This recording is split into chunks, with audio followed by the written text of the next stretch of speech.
नमस्ते दोस्तों, आज की इस वीडियो में हम कूनोन सॉर्सरर द लेजेंडरी मजिशियन के एपिसोड 11 की कहानी को देखने वाले हैं। वीडियो शुरू करने से पहले आप सभी से एक छोटी सी गुजारिश है, अगर आपको ये वीडियो पसंद आए तो इसे लाइक करके अपना प्यार जरूर दिखाएं और चैनल को सब्सक्राइब करना ना भूलें, क्योंकि हमें जल्द ही इस चैनल पर 1K सब्सक्राइबर्स की फैमिली पूरी करनी है। तो चलिए बिना किसी देरी के इस कहानी को शुरू करते हैं। कहानी की शुरुआत में हम देखते हैं कि कूनोन अपने दोस्तों को समझा रहा है कि उन्हें उसके साथ बिजनेस में हाथ मिला लेना चाहिए। वो उन्हें अपना पार्टनर भी बनाने के लिए तैयार है। उसके दोस्त भी खुशी खुशी मान जाते हैं और सब काफी एक्साइटेड नजर आते हैं। इसके बाद कूनोन ने एक खास तकिया बनाया होता है जिसे वो अपनी प्रोफेसर सेफिरीना को दिखाने ले जाता है। कूनोन उन्हें बताता है कि ये एक पेट पिलो है और उन्हें इसे एक बार इस्तेमाल करके देखना चाहिए, लेकिन सेफिरीना भड़क जाती हैं और कहती हैं कि वो ऐसी चीजों को बिल्कुल ट्राई नहीं करेंगी। हालांकि मन ही मन उनका बहुत ही ज्यादा मन कर रहा था, क्योंकि उन्हें पता था कि कूनोन का बनाया हुआ बबल बेड कितना आरामदायक और जादुई होता है। कूनोन बस मुस्कुराकर कहता है जैसी आपकी मर्जी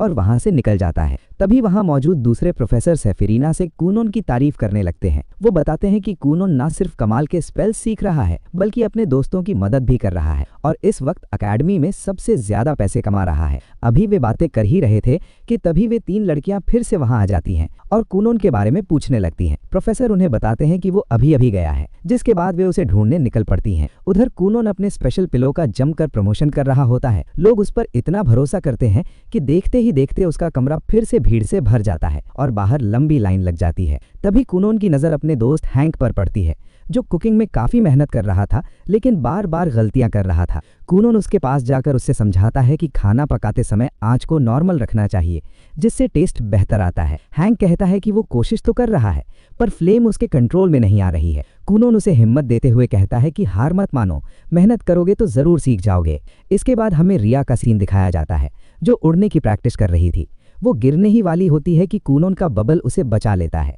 कूनोन उसे भी टिप्स देता है कि उसे उड़ने के फ्लो को मेंटेन करना चाहिए और स्पेल का इस्तेमाल सावधानी से करना चाहिए। शाम को कूनोन, रिया और उनके साथ संटारियस मिलकर खाना खाने बैठते हैं। वे हैंक का बनाया हुआ बेकन ट्राई करते हैं, लेकिन जैसे ही वे पहला निवाला लेते हैं सबका चेहरा बिगड़ जाता है। बेकन ठीक से नहीं पका था और उसका टेस्ट काफी गंदा था। हैंक शर्मिंदा होकर माफी मांगता है, लेकिन कूनोन उसे हंसी मजाक में संभाल लेता है। जब कूनोन वापस अपने बिजनेस पर लौटता है तो देखता है कि लाइन और भी लंबी हो गई है। लोग उसका बेसब्री से इंतजार कर रहे थे। तभी वे 3 लड़कियां भी वहां पहुंचती हैं और कूनोन के पिलो पर सोते ही गहरी नींद में चली जाती हैं। दूसरी तरफ अकेडमी के कुछ रहस्यमयी लोग यानी सीनियर स्टूडेंट्स नए छात्रों को अपने ग्रुप में शामिल करने की बात कर रहे होते हैं।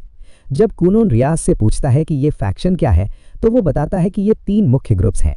एबिलिटी, जो ताकत पर भरोसा रखते हैं, हार्मनी, जो तालमेल और भाईचारे पर चलते हैं, रेजिस्टेंस, जो बचाव और धैर्य पर काम करते हैं। इन तीनों ग्रुप्स के हेड भी कूनोन में दिलचस्पी लेने लगते हैं। उन्हें पता चलता है कि उनके ग्रुप की लड़कियां कूनोन के पास जाते ही सो जाती हैं। वे तीनों तय करते हैं कि वे खुद जाकर इस लड़के को चेक करेंगे। कूनोन फिर से हैंक और रिया की मदद करता है। वो हैंक को अपनी पुरानी टीचर जेनी की याद दिलाता है और कहता है कि मैजिक फ्री होता है, इसे बस फोकस के साथ इस्तेमाल करो। ये बात हैंक के दिल को छू जाती है और अचानक वो आग को पूरी तरह कंट्रोल करने लगता है। उसका बनाया बेकन अब लाजवाब था। तभी हार्मनी फैक्शन का एक बंदा हैंक को ग्रुप ज्वाइन करने का ऑफर देता है और एक क्यूट सी लड़की रिया की तारीफ करती है, जिसे सुनकर रिया ब्लश करने लगता है। उनकी बनाई डिश इतनी हिट होती है कि अकेडमी के शेफ उन्हें एडवांस पैसे देकर बड़े ऑर्डर देने के लिए तैयार हो जाते हैं। कहानी के अंत में तीनों फैक्शंस के कैप्टन्स आपस में भिड़ जाते हैं। उनके बीच एक जबरदस्त जादुई लड़ाई होती है, जिसे देखकर सब दंग रह जाते हैं। वे फैसला नहीं कर पाते कि कूनोन किसके ग्रुप में जाएगा, इसलिए वे तय करते हैं कि फैसला कूनोन पर ही छोड़ दिया जाए। एक कैप्टन अपनी जादुई शक्तियों से एक बहुत ही क्यूट लड़की को बुलाता है और उसे काम सौंपता है कि वो कूनोन को उनके पास लेकर आए। दोस्तों, इसी के साथ ये एपिसोड यहीं खत्म होता है। अब बस एक आखिरी एपिसोड बचा है और ये बेहतरीन एनिमे सीरीज खत्म हो जाएगी। मैंने जब इस एपिसोड को देखा तो मुझे पसंद आया, इसलिए इस एपिसोड का वीडियो मैंने बनाया है और पीछे के एपिसोड जल्द ही बनाकर अपलोड कर दिए जाएंगे। इसलिए अगर वीडियो पसंद आया हो तो एक लाइक और चैनल को सब्सक्राइब करना न भूलें। तो मिलते हैं अगले एपिसोड में, तब तक के लिए सायोनारा।